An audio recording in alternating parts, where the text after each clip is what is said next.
Hello and welcome to another video on cell physiology. In this video, we are going to talk about endocytosis.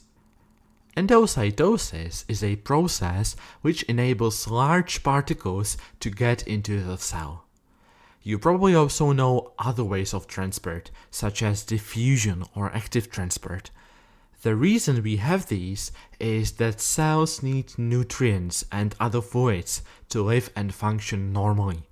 If the cell was totally isolated and nothing got in, then it would simply die. There are two principal forms of endocytosis: pinocytosis and phagocytosis. We'll start with pinocytosis.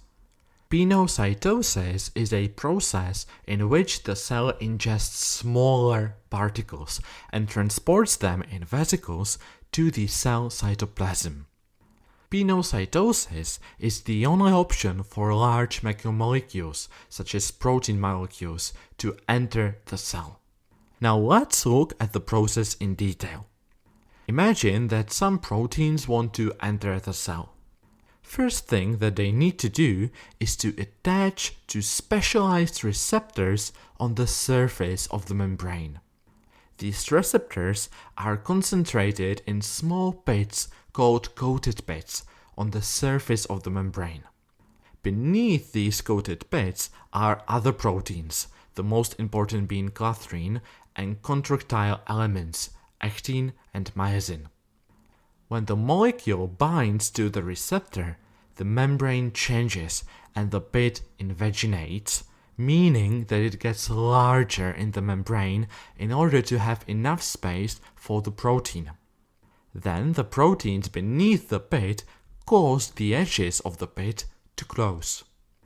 When the edges are closed, the pit breaks away from the membrane and moves to the cytoplasm of the cell, and we can now call it pinocytotic vesicle. Now let's move to phagocytosis.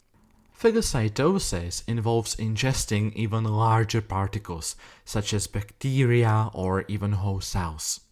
Cells that can phagocytize other particles are, for example, white blood cells. The process starts in a very similar way, in which, for example, a bacterium binds to the receptors on the cell membrane. Then the edges of the membrane quickly move outwards or invaginate and surround the entire particle. When this is finished, the phagocytic vesicle is again surrounded by contractile fibrils such as actin, which contract around it and push the phagocytic vesicle further into the cytoplasm. This eventually causes the phagocytic vesicle to break away from the cell membrane and move to the cytoplasm. Forming the pinocytic or phagocytic vesicle is only the first step, as we now need to digest them. This is enabled by special organelles called lysosomes, about which we also talked in one of the previous videos on cell physiology. Lysosomes attach to the vesicle and release acid hydrolysis into the vesicles. From this moment on, we call the vesicle digestive vesicle. Hydrolysis hydrolyze, or in other words, break down, all the proteins, carbohydrates and other substances in the vesicle, eventually forming small molecules of amino acids, glucose, etc., which can then just simply diffuse through the cell membrane of the vesicle into the cytoplasm. Because some substances may not be hydrolyzed, we are left with the so-called residual body. That means with the digestive vesicle with all the indigestible substances.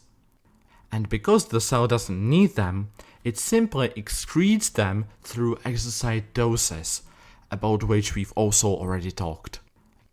Okay, so this is it for endocytosis. I hope this video helped you to understand how the two mechanisms work and why they are important. For more videos on physiology and medicine in general, please subscribe. Thank you for watching, and until next time, don't forget that medicine can be easy.